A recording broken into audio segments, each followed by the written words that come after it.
Bank exam 3 மாசத்துல நீங்க clear. உங்களோட டிகிரி கம்ப்ளீட் பண்ணியிருந்தீங்க அப்படின்னா போதும், வெறும் 3 மாசத்துல நீங்க கிளியர் பண்ணலாம் அப்படின்னு சொல்லிட்டு ஒரு இன்ஸ்டியூஷன் உங்களுக்கு ஒரு அட்வர்டைஸ்மெண்ட் உங்க கண்ணு முன்னால ஒரு யூடியூப் சேனல்லையோ இல்ல ஒரு சம்திங் வேற ஒரு சோசியல் மீடியாலையோ உங்களுக்கு வந்து காமிக்கிறாங்க. இந்த விஷயத்த பார்த்து நீங்க உள்ள போறீங்க அப்படின்னா உங்களுக்கு எவ்வளவு டைம் எடுக்கும் அப்படின்ற விஷயத்த பத்தி தான் நம்ம இந்த வீடியோல பார்க்க போறோம். ஸோ ஒரு ஆஸ்பிரண்ட் நம்மளோட அந்த ஜேர்னி எந்த அளவுக்கு போகும் அப்படின்னு தெரியாம அவனோட ஜேர்னியை ஸ்டார்ட் பண்றான். அவன் ஸ்டார்ட் பண்ணதுக்கு அப்புறம் அவங்க ஃபேஸ் பண்ற அந்த விஷயங்கள் அப்படிங்கிறது பாத்தீங்க அப்படின்னா கொடுமையிலும் கொடுமை. இந்த மாதிரி ஒரு கொடுமை எதுவுமே கிடையாது. ஓகேங்களா? ஸோ என்னெல்லாம் கொடுமை அப்படிங்கிற விஷயத்த நான் சொல்றேன். நான் ஒரு வேலைக்காக எவ்வளவு தியாகம் பண்ணியிருக்கிறேன் அப்படிங்கிற ஒரு விஷயத்தையும் நான் உங்களுக்கு ஷேர் பண்ண போறேன் இந்த வீடியோல. ஸோ ஃபர்ஸ்ட் விஷயம், ஒரு ஆஸ்பிரண்ட் வந்து அவனோட ஜேர்னியை வந்து ஸ்டார்ட் பண்றான் அப்படின்னா அவனால எந்த ஒரு கேதரிங்ஸ் இல்ல ஒரு ஃபெஸ்டிவல்ஸ் இல்ல ஒரு ஃபங்க்ஷன்ஸ் எதையுமே வந்து ஒரு ஜஸ்ட் ஒரு மீட்டப் கூட அவனால அட்டன் பண்ண முடியாது. சரிங்களா? ஒரு ஆஸ்பிரண்டால அவனோட ரொம்ப ஒரு க்ளோஸ் ஃப்ரெண்டோட கல்யாணத்துக்கு கூட போக முடியாத சுச்சுவேஷன் இந்த ஜேர்னில வரும். இதை 99.99% ஆஃப் ஆஸ்பிரண்ட்ஸ் ஃபேஸ் பண்ணுவாங்க. எந்த ஒரு விஷயமா இருந்தாலும், எந்த ஒரு நல்லது கேட்டது வாட் எவர் எதுனாலும் அவனால வந்து அதுல பார்ட்டிசிபேட் பண்ண முடியாது. அதுல எதனால ரீசன் அப்படின்னா, ஒரு விஷயம் அவனுக்கு டைம் இல்லை படிக்கணும். இன்னொரு முக்கியமான விஷயம் என்ன அப்படின்னா, இங்க இருக்கிறவங்க கொஸ்டின் கேட்பாங்க, லாஸ்ட் 3 இயர்ஸ் லாஸ்ட் 2 இயர்ஸ் நீ வந்து என்ன பண்ணிட்டு இருந்தப்பா, என்ன பண்ண, நாங்க வந்து இந்த லெவல்ல இருக்கிறோம், நாங்க இதெல்லாம் சாதிச்சிட்டோம். அவங்க ஒன்றும் சாதிச்சிருக்க மாட்டாங்க, பட் ஆனால் பில்டப் கொடுத்துக்குவாங்க. அந்த பில்டப்பை ஃபேஸ் பண்ற அளவுக்கு அவங்ககிட்ட வந்து அந்த தைரியம் வருமா அப்படின்னா வராது. அவன் அந்த லாஸ் பண்ண ஒரு 2 வருஷம் 3 வருஷம் அப்படிங்கிறது அவனோட மொத்த செல்ஃப் கான்ஃபிடென்ட்டையும் முடக்கி போட்டுரும். சரிங்களா? இது வந்து எனக்கு மட்டும் இல்ல, எல்லா ஆஸ்பிரண்ட்ஸ்க்குமே நடக்கிற ஒரு விஷயம். அப்போ இவ்வளவு தியாகங்கள் பண்ணி அவன் வந்து ஒரு ஃபைனலா வந்து ஒரு ஜாப் வந்து அச்சீவ் பண்றான். இந்த தியாகம் மட்டுமா அப்படின்னா கண்டிப்பா கிடையாது. இது இல்லாம அவன் ஃபேமிலி, ஓகேங்களா, ஃபேமிலியில வந்து பாத்தீங்க அப்படின்னா அப்பா அம்மா கூட பிறந்தவங்க எல்லாருமே வந்து ஒரு ஸ்டேஜ் வரைக்கும் பாத்தீங்க அப்படின்னா எல்லாத்தையும் பொறுத்துட்டு இருப்பாங்க. 1 வருஷம் ஆகும், 2 வருஷம் ஆகும், 3 வருஷம் ஆகும். அதுக்கப்புறம் அவங்களே ஒரு வெறுப்பு வந்து அவங்கள வந்து ஒதுக்க ஆரம்பிச்சிருவாங்க. இல்ல அப்படின்னா இவங்களே அவங்கள இருந்து ஒதுங்க ஆரம்பிச்சிருவாங்க. சரிங்களா? இது எல்லாருக்கும் நடக்குமா அப்படின்னா கிடையாது. பட் ஆனா மெஜாரிட்டி ஆஃப் தி ஆஸ்பிரண்ட்ஸ்க்கு இது நடக்கும். சரிங்களா? அதுக்கப்புறம் பாத்தீங்க அப்படின்னா ஒரு கிட்டத்தட்ட ஒரு 3 வருஷம் தாண்டி அவங்க வந்து ப்ரிப்பேர் பண்றாங்க அப்படின்னா அந்த 3 வருஷம் ரொம்ப குரூஷியலான ஒரு டைம். என்ன குரூஷியலான டைம்? இளமை காலம். ஸ்கூல் முடிக்கிறான், இந்த ஸ்கூல் மட்டும் நல்லா படிப்பா அப்படின்ற டைலாக் கேட்டிருப்போம். காலேஜ் முடிக்கிறான், காலேஜ் மட்டும் நல்லா படிச்சிட்டா அப்படின்னா நல்ல கேம்பஸை செலக்ட் ஆகி போயிடலாம். காலேஜ் முடிச்சிட்டான், அதுக்கப்புறம் லைஃப் இதுக்கப்புறம் நம்ம என்ஜாய் பண்ண போறோம் அப்படின்னு சொல்லிட்டு அவன் வெளியே வருவோம் பாத்தீங்களா, அந்த குரூஷியலான டைம். சில பேருக்கு 2 வருஷம் 3 வருஷம், சில பேருக்கு என்னை மாதிரி மக்களுக்கு 7 8 9 10 அப்படின்னு போயிட்டே இருக்கும். அப்போ 21 வயசுல ஒருத்தன் அவனோட ப்ரிப்பரேஷன் ஜேர்னியை வந்து ஆரம்பிக்கிறான் அப்படின்னா இது வந்து not only banking, SSC, UPSC எல்லாருக்குமே வந்து பாத்தீங்க அப்படின்னா இது வந்து பொருந்தும். சரியா? அப்போ அவனோட ப்ரிப்பரேஷன் ஸ்டார்ட் பண்ணி இந்த மாதிரியான எல்லா தியாகங்களையுமே வந்து அவன் பண்றான். அப்போ இந்த தியாகங்கள் எல்லாத்தையுமே பண்ணி முடிச்சுட்டு அவன் என்ன பண்றான் அப்படின்னா ஃபைனலா வந்து ஒரு ஜாபுக்கு போறான். அது ஐபிபிஎஸ் பிஓவா இருக்கலாம், எஸ்பிஐ பிஓவா இருக்கலாம், ஆர்ஆர்பி பிஓவா இருக்கலாம், இல்ல இன்சூரன்ஸ்ல ஏதோ ஒரு எக்ஸாமா இருக்கலாம். அப்போ இவ்வளவு கஷ்டப்பட்டு அவன் அங்க போறான். கிட்டத்தட்ட 10 வருஷம் உழைச்சு, ஓகேங்களா, ஒரு மெஜாரிட்டி நான் சொல்றேன். சரிங்களா? கிட்டத்தட்ட ஒரு 5+ இயர்ஸ் நீங்க பேங்கிங் அண்ட் இன்சூரன்ஸ் போனவங்களோட டேட்டா எடுத்து பார்த்தீங்க அப்படின்னா நான் வந்து 2 மாதத்தில் அரசு வேலை, 3 மாதத்தில் அரசு வேலை அப்படின்னு சொல்றவங்கள தான் நான் பார்த்திருக்கேன். அவங்கள மட்டும்தான் எனக்கு யூடியூப் சேனல்ல காமிக்கிறாங்க அப்படின்னா உங்களை மாதிரி முட்டாள் யாருமே கிடையாது.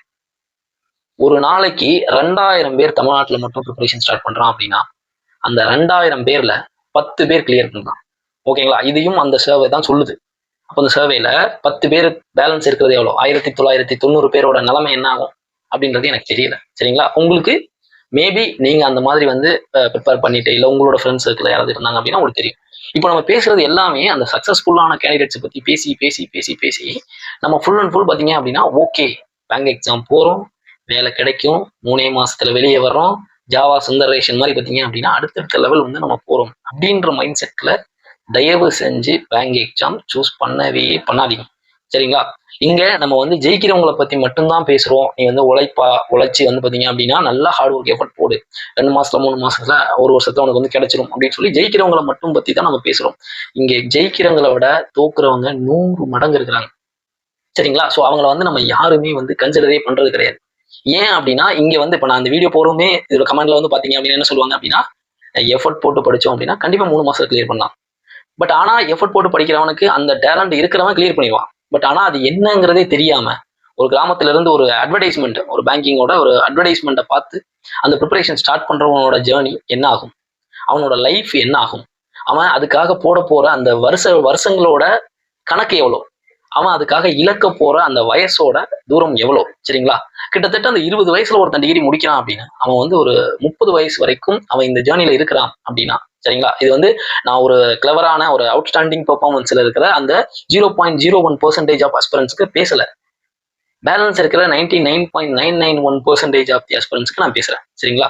மினிமம் 3 வருஷம் அப்படிங்கிறது சாதாரணமான ஒரு விஷயம்.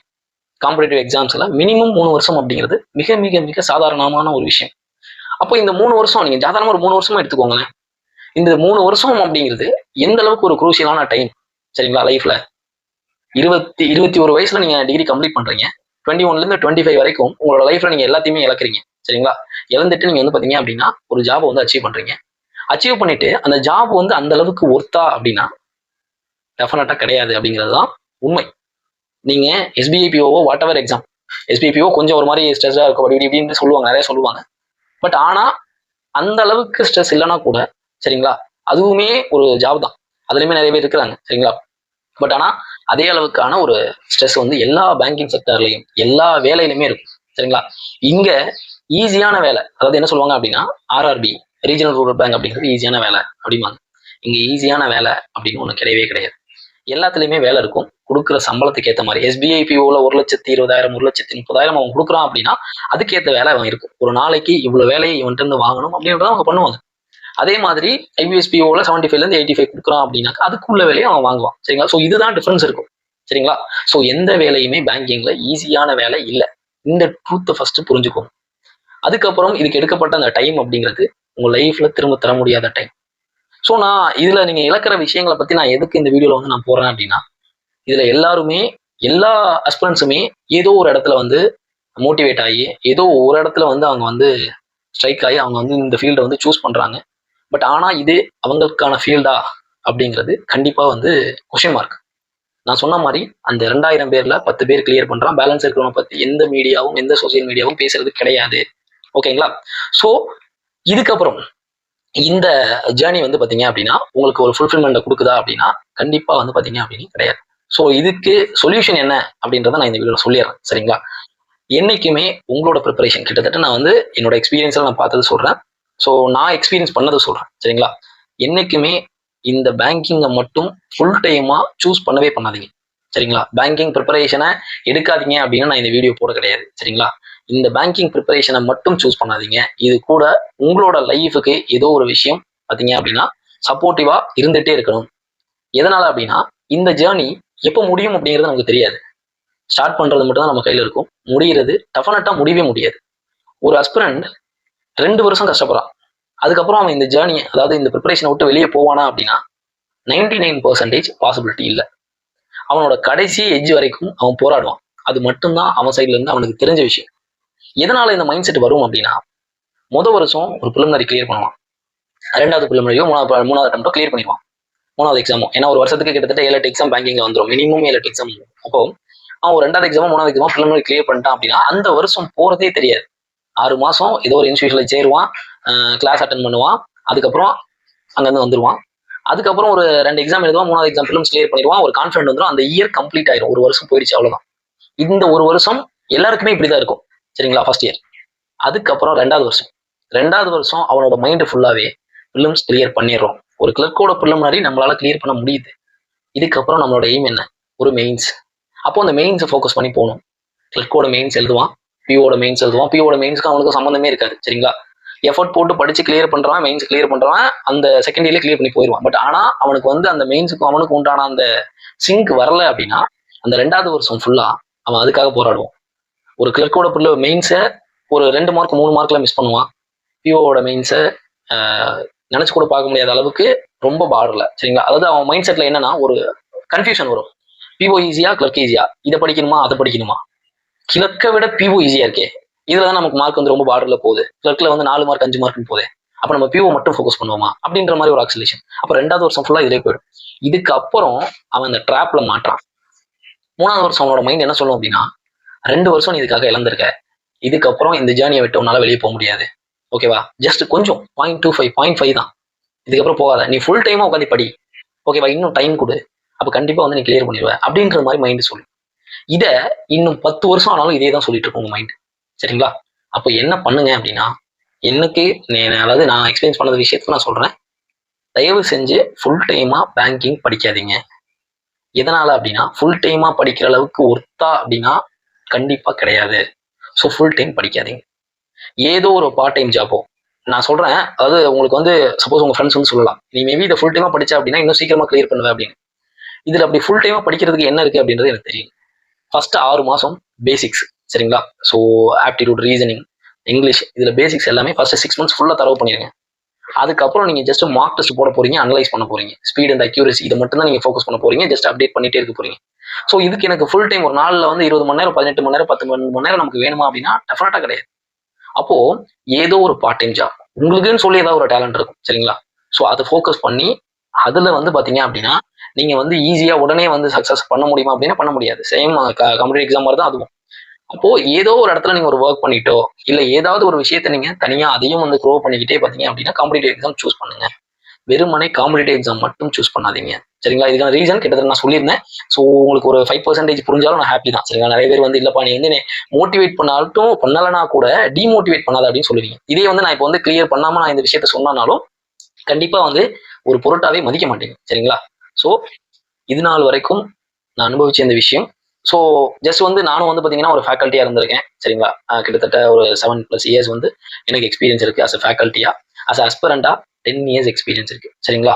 ஸோ நானும் வந்து பார்த்தீங்க அப்படின்னா கடைசி இந்த டைம்ல வந்து ரொம்ப எஃபர்ட் போட்டு படித்தேன், கிளியர் பண்ணேன். பட் ஆனா நீ இந்த எஃபர்ட் போட்டதை, அதாவது இந்த லாஸ்ட் டைம்ல நீ எஃபர்ட் போட்டதை அந்த டைமே போட்டிருந்தனா நீ கிளியர் பண்ணிருப்பா அப்படின்னா டெஃபினட்டா கிடையாது. இந்த காம்படிட்டிவ் எக்ஸாம் அப்படிங்கிறது இட்ஸ் நாட் அபவுட் நாலேஜ், ஓகேங்களா? இது வந்து ஒரு மைண்ட் செட், சரிங்களா? நீ வந்து ஒரு பேங்கர் ஆகணும் அப்படின்னாலும் சரி, நீ ஒரு ஐஏஎஸ் ஆகணும்னாலும் சரி, அந்த ஐஏஎஸ்ஸா நீ எப்போ உன்னைய வந்து உயர்த்திக்கிறியோ, அதாவது நீ எப்போ ஐஏஎஸ் அப்படிங்கிற இதுக்கு வர்றியோ, மென்டலி பிசிக்கலி, ஓகேங்களா, ரெண்டுமே, நீங்க எப்போ பேங்கரா மாறுறீங்களோ அப்பதான் உங்களுக்கு பேங்க் ஜாப் கிடைக்கும், சரிங்களா? அது வரைக்கும் பாத்தீங்க அப்படின்னா உங்ககிட்ட வந்து என்னெல்லாம் சேஞ்சஸ் நடக்கணுமோ அந்த எல்லா சேஞ்சஸையும் நடத்திட்டு தான் பாத்தீங்க அப்படின்னா உங்களுக்கு வந்து அந்த விஷயம் வந்து கைகூடும் அப்படிங்கிற விஷயம் நான் எக்ஸ்பீரியன்ஸ் பண்ண விஷயம். இது வந்து நிறைய பேர் வந்து பாத்தீங்க அப்படின்னா நம்ம வந்து என்ன பண்றோம் அப்படின்னா, நீங்க ஒரு யூடியூப் சேனல் எடுத்துக்கோங்களேன், ஜஸ்ட் வந்து சக்சஸ் ஸ்டோரி வந்து நம்ம பாக்குறோம். ஓகே, நான் வந்து 6 months, நான் வந்து 1 year, நான் வந்து 2 months, 3 months, இந்த மாதிரி நிறைய பாக்குறோம்.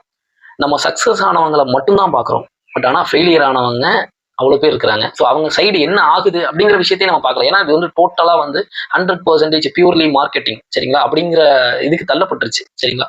ஸோ அதனால அவசரப்பட்டு ஒரு ப்ரிப்பரேஷன் ஜேர்னியை மட்டும் சூஸ் பண்ணாதீங்க, ஓகேங்களா? ஸோ கிளவரா யோசிங்க. உங்களால இதை வந்து சக்சீட் பண்ண முடியும். பட் ஆனால் நான் வந்து பண்ண முடியாதுன்னு சொல்லலாம், கண்டிப்பா பண்ண முடியும். பட் அதுக்கான டைம் எடுக்கும், சரிங்களா?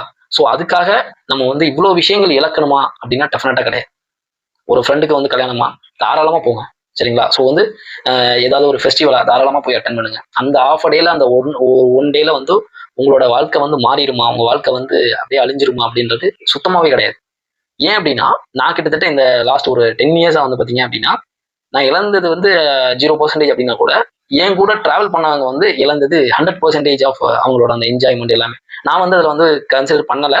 ஸோ நான் வந்து அந்த மாதிரி ஃபெஸ்டிவலுக்கு போகக்கூடாது, கேதரிங்ஸ் போகக்கூடாது அப்படின்ற மாதிரி எந்த மீட் அப் போகக்கூடாது அப்படின்லாம் இல்லை, சரிங்களா? பட் ஆனால் என் கூட இருந்து கிளியர் பண்ணாமல் போனவங்க பார்த்தீங்க அப்படின்னா அந்த மாதிரி இருக்கிறாங்க, சரிங்களா? ஸோ அவங்களோட மைண்ட் செட் எப்படி இருக்கும் அப்படின்னா, அட்லீஸ்ட் நான் ஜஸ்ட் அந்த டேஸ் வந்து நான் கொஞ்சமாச்சும் ஒரு 10%, 100% நான் என்ஜாய் பண்ண வேண்டாம், ஒரு 10% நான் என்ஜாய் பண்ணியிருக்கலாமோ அப்படின்னு வந்து பாத்தீங்க அப்படின்னா அவங்க நினைப்பாங்க. அந்த நினைக்கிற அந்த ஸ்டேஜ் வந்து, ஏன்னா எல்லாருக்குமான விஷயம் இந்த காம்படிட்டிவ் எக்ஸாம் கிடையாது, சரிங்களா? எல்லாருக்குமே இது வந்து ஓகேப்பா சூப்பர்ப்பா நீ வந்து கண்டிப்பா கிளியர் பண்ணி அப்படி எல்லாம் கிடையவே கிடையாது, சரிங்களா? ஆல்ரெடி சொன்னது மாதிரி ஒரு செகண்ட் ஏதோ ஒரு நீங்க ஜாபா இருக்கலாம், இல்ல உங்களோட பேஷனா இருக்கலாம், வாட் எவர், ஏதோ ஒரு செகண்ட் சோர்ஸ் வந்து பாத்தீங்க அப்படின்னா நீங்க வச்சுக்கோங்க. பார்ட் டைமா மட்டும் இந்த காம்படிட்டிவ் ஃபீல்டை வந்து சூஸ் பண்ணுங்க. ஃபுல் டைம் பண்றதுக்கு இது ஒர்த்து கிடையாது, சரிங்களா? உங்க லைஃப்ல நீங்க வந்து ஃபைனலா ஒரு 29, 30, 31 அந்த ஸ்டேஜ் போறப்போ நீங்க வந்து ரியலைஸ் பண்ணுவீங்க, நம்ம இழந்தது, நீங்க ஃபைனலி நீங்க சக்சீட் ஆகுறீங்க, வாட் எவர் ஏதோ, சரியா, சக்சீட் ஆகுறீங்க இல்லை ஆகல, பட் ஆனா நீங்க ரியலைஸ் பண்ணுவீங்க உங்க லைஃப்ல ஒரு பார்ட்டை வந்து நீங்க வந்து தொலைச்சிட்டீங்க அப்படின்னு. சரிங்களா? இது வந்து எல்லா ஆஸ்பிரண்டும் யாரெல்லாம் வந்து அந்த 28, 29 அந்த ஸ்டேஜ்ல இருக்கிறாங்களோ, அவங்க வந்து ஒரு யூபிஎஸ்சி, ஐஏஎஸ்ஸே கிளியர் பண்ணா கூட அவங்களோட மைண்ட்ல இந்த விஷயம் இருந்துட்டே இருக்கும். நம்ம இப்போ நம்ம இந்த வருஷம் நான் இருக்கேன்னு வச்சுக்கோங்களேன். இந்த வருஷம் நான் வந்து எஃபோர்ட் போட்டு படிக்கிறேன். இந்த வருஷம் நான் ஃபைனலா எனக்கு கிடைக்கலன்னா, அந்த வருஷம் என்னோட மைண்ட் செட் என்ன சொல்லும்?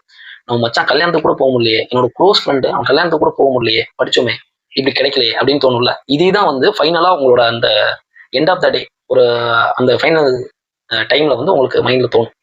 நம்ம வந்து இதுக்காக இவ்வளவு தியாகம் பண்ணியிருக்கோம், பட் ஆனா இது நமக்கு இதாகலையே அப்படின்னு தோணும். நீ கிளியர் பண்ணாலும் இதே தான் தோணும். சரிங்களா? ஸோ என்னோட ஜேர்னில நானும் எதையுமே மிஸ் பண்ண கிடையாது. நல்லா என்ஜாய் பண்ணேன். எனக்கு கிடைக்க வேண்டிய டைம்ல கரெக்டாக கிடைச்சது. சரிங்களா? இதே மாதிரி உங்களுக்கும் கிடைக்கும், கிடைக்காதுன்னு சொல்லலை. சரிங்களா? பட் ஆனால் ப்ராப்பரா பிளான் பண்ணாம உங்களோட லைஃபை தொலைச்சிடாதீங்க. 21 வயசுல இருந்து 30 வயசு அப்படிங்கிறது உண்மையாவே சொல்றேன், உங்க லைஃப்ல திரும்ப கிடைக்காத ஒரு வயசு. சரிங்களா? உங்க கூட ஃப்ரெண்ட்ஸ் இருப்பான், உங்க கூட எல்லாருமே இருப்பாங்க, சப்போர்ட்டுக்கு இருப்பாங்க. சரிங்களா? எனக்குலாம் ஒரு ஃப்ரெண்ட் இருக்கான், இன்னமும் இருக்கான். எனக்குலாம் தினேஷ்னு சொல்லிட்டு, அவன் மாதிரிலாம் வந்து யாருமே எனக்கு வந்து பண்ண முடியாது. சரிங்களா? எனக்கு நிறைய ஃப்ரெண்ட்ஸ் இருப்பாங்க. பட் ஆனால் அவன்கிட்ட வந்து நான் எடுத்துக்கிற அந்த ஃப்ரீடம், அந்த விஷயங்கள் வந்து இன்னைக்கும் நான் எப்போ காசு கேட்டாலும் நான் காலை கட் பண்றது கூட காசு போட்டு விடுவான். அந்த அளவுக்கு ஒரு நல்ல மனுஷன். நான் அதே மாதிரி நல்ல ஃப்ரெண்ட்ஸை வந்து சேர்த்து வச்சுக்கோ. ஸோ அதை தாண்டி வந்து நீ வந்து ப்ரிப்பரேஷன்ல வந்து டைம் போடணும் அப்படின்னா தேவையில்லாத ஒன்று. சரிங்களா? ஸோ எதையுமே இழக்காதீங்க. இது ஜஸ்ட் உங்க லைஃப்ல ஒரு பார்ட். பட் ஆனா இது கிடைக்குதோ கிடைக்கலையோ, நீங்க உங்க லைஃப், அதாவது இன்னொரு விஷயம் வந்து நான் பார்த்த வரைக்கும் என்ன சொல்லுவாங்க அப்படின்னா, இப்போ நீ கஷ்டப்படுறல இந்த 10 வருஷம், அதாவது இந்த 21ல இருந்து நீ 30 வரைக்கும் நீ கஷ்டப்பட்டல, இப்போ உனக்கு பேலன்ஸ் இருக்கிற 30 வருஷம் நீ வந்து ஜாலியா தானே இருக்க போற அப்படிமானுங்க. இந்த 21ல இருந்து 30 வயசு வரைக்கும் நான் அனுபவிக்காத ஒரு விஷயத்த இன்னும் 1000 வருஷம் என் கையில கொடுத்தாலும் என்னால அனுபவிக்க முடியாது. சரிங்களா? ஏன் அப்படின்னா, இப்போ நான் 21ல இருந்து 30 வரைக்கும் நான் இருக்கேன் அப்படின்னா, என்னோட தனிப்பட்ட விஷயம், என்னை மட்டும் சார்ந்த ஒரு விஷயமா இருக்கும். ஸோ ஆஃப்டர் 30 அப்படிங்கிறது கண்டிப்பா வந்து உங்களுக்குன்னு சொல்லி ஒரு மேரேஜ் ஆகும். உங்களோட ஃபேமிலியை சார்ந்து மட்டும்தான் உங்களால வந்து பாத்தீங்க அப்படின்னா யோசிக்க முடியும். சரிங்களா? உங்களால தனியா ஒரு ட்ரிப்பு கூட, ஏன்னா எனக்கு தெரிஞ்சு நிறைய ஃப்ரெண்ட்ஸ் இருக்கிறானுங்க. ஸோ அவங்க எல்லாம் மேரிட் இருக்காங்க. ஸோ அவங்க எல்லாம் எந்த அளவுக்கு கதறானுங்க அப்படிங்கிற விஷயத்தையும் நான் கண் கூட பாக்குறேன். சரிங்களா? ஸோ உங்களுக்கான லைஃபை ஃப்ரெஷர்ஸ்க்காக நான் கண்டிப்பா பிகினர்ஸ்க்காக இந்த வீடியோவே போடுறேன். உங்களுக்கான லைஃப் அப்படின்னு ஒன்று இருக்கு. அது எந்த ஒரு விஷயம், காம்படிட்டிவ் எக்ஸாமா இருக்கட்டும். நிறைய பேருக்கு வந்து நான் வந்து எக்கனாமிக்கலி வந்து ரொம்ப பேக்வர்டா இருக்கிறேன்ப்பா, நான் வந்து ரொம்ப அன்சேஃபா இருக்கிறேன், ஸோ நான் வந்து என்ஜாய் பண்ற மைண்ட் செட்ல இல்லை, நான் ஃபுல்லா படிக்கணும் அப்படின்னா நீ தாராளமா படி. சரியா? உனக்கு ஒரு இடத்துல ஒரு மகிழ்ச்சி கிடைக்கும், நல்ல மகிழ்ச்சி. சரியா? கிடைக்கும். எனக்கு உங்களோட ஃப்ரெண்ட்ஸை மீட் பண்ணா எனக்கு மைண்ட் செட் நல்லா ஃப்ரீயா இருக்குப்பா அப்படின்னா தயவு செஞ்சு போய் மீட் பண்ணி உன்னோட தியாகம் இந்த எக்ஸாமோட ரிசல்ட்டுக்கு ஈக்குவல் கிடையாது. இந்த எக்ஸாம்ல இல்லை, ஈவன் தோ அது என்ன யூபிஎஸ்சி, உன்னோட இந்த டைம், இந்த வயசு, இந்த என்விரான்மெண்ட் வந்து பாத்தீங்க அப்படின்னா 30க்கு மேல உனக்கு கிடைக்காது. சரிங்களா? ஸோ இப்போ இதுக்காக நீ எதையுமே தியாகம் பண்ணாத. சரிங்களா? முடிஞ்ச வரைக்கும் இது வந்து நான் வந்து கிட்டத்தட்ட இவ்வளோ நாள் இதுல வந்து ஸ்பெண்ட் பண்ணியிருக்கிறேன், இவ்வளோ எக்ஸ்பீரியன்ஸ் எனக்கு இருக்கு அப்படிங்கிறதுனால நான் இந்த விஷயத்தை வந்து ஷேர் பண்றேன். நீ வந்து ஒரு சும்மா ஜென்ரலா ஒரு காமனான ஒரு பர்சன்ட்ட கேட்காம உன்னோட ஃப்ரெண்ட் இருப்பான் பாத்தீங்களா, அவங்ககிட்ட நீங்க கேட்டு பாருங்க, ஃப்ரீயா பேசி பாருங்க. அவங்களும் இந்த விஷயத்த வந்து சொல்லுவாங்க. நான் வந்து அடைஞ்சிருக்கிற விஷயம் ஒரு மிகப்பெரிய ஒரு விஷயம் அப்படின்னா கூட, நான் இழந்த விஷயம் இதை விட 1000 மடங்கு மிகப்பெரிய ஒரு விஷயம். வயசு அப்படின்ற ஒரு விஷயம், இந்த அந்த ஒரு ஃப்ரெண்ட்ஷிப். நிறைய பேர் எனக்கே வந்து பாத்தீங்க அப்படின்னா, நான் இவ்வளவு இதா இருந்துமே என்னோட காலேஜ் ஃப்ரெண்ட்ஸ் எல்லாம் என்னோட கான்டாக்ட்லயே இல்லை. சரிங்களா? என்னால அதை வந்து மெயின்டைன் பண்ண முடியாது as aspirant. பட் ஆனா அது எதுவுமே நீங்க வந்து இப்போ ஸ்டார்ட் பண்றீங்க அப்படின்னா இந்த விஷயத்தை எல்லாத்தையுமே வந்து உங்க மைண்ட்ல வச்சுட்டு ஸ்டார்ட் பண்ணுங்க. சரிங்களா? ஸோ எக்ஸாம்ன்றது ஒரு பார்ட் உங்களோட லைஃப்ல, இதுவே உங்களோட லைஃப் கிடையாது. சரிங்களா? ஸோ அதனால இதை வந்து ஒரு செகண்ட் விஷயமா வச்சுட்டு ஃபர்ஸ்ட் பிரைமரியா வந்து பாத்தீங்க அப்படின்னா உங்களோட லைஃப் வந்து, அதாவது என்னன்னா எல்லாருக்குமே வந்து ஒரு கோல் இருக்கும். அந்த கோல் வந்து அச்சீவ் பண்றதுக்கு அதுக்கான டைம் எடுக்கும். சரியா? பட் ஆனா நீங்க இனிஷியல் ஸ்டேஜ்லயே வந்து அதுக்காக வந்து ரொம்ப உழைக்கணும் அப்படின்றது ஒரு முக்கியமான ஒரு விஷயம் கிடையாது. சரிங்களா? ஸோ ஃபர்ஸ்ட் வந்து ஒரு ஸ்டார்டிங்ல நீங்க வந்து அந்த ஒரு 6 மாசம் அதுக்காக எஃபர்ட்டை போட்டீங்க அப்படின்னா பேலன்ஸ் வந்து நீங்க ஒரு 6 மாசத்துக்கு அப்புறம் ஃபுல் டைமா அதுல போடுறதுக்கு ஒண்ணுமே இல்லை. சரிங்களா? ஸோ நல்லா டைம் எடுத்துக்கோங்க. உங்களுக்கான விஷயம் கிடைக்கும். எனக்கான விஷயமும் எனக்கு கிடைச்சது. பட் ஆனா அந்த இடத்துல நான் இருந்தேன். சரிங்களா? ஸோ நான் இப்போ இவ்வளோ எக்ஸாம் எழுதினேன். பட் ஃபைனலாக வந்து ஒரு அரபிக் கிளர்க்கு கிடைச்சிருக்கு அப்படின்னாக்க, அந்த அரபிக் கிளர்க்கு வந்து இப்போ நான் எக்ஸாம் எழுதுறப்போ எனக்கு மைண்ட் செட் எப்படி இருந்துச்சுன்னா, எனக்கு வந்து ஒசூர்ல போட்டாங்க எக்ஸாம். ஒசூர்ல போயிட்டு நம்ம எக்ஸாம் எழுதணுமா அப்படின்னு நான் யோசிச்சேன். சரிங்களா?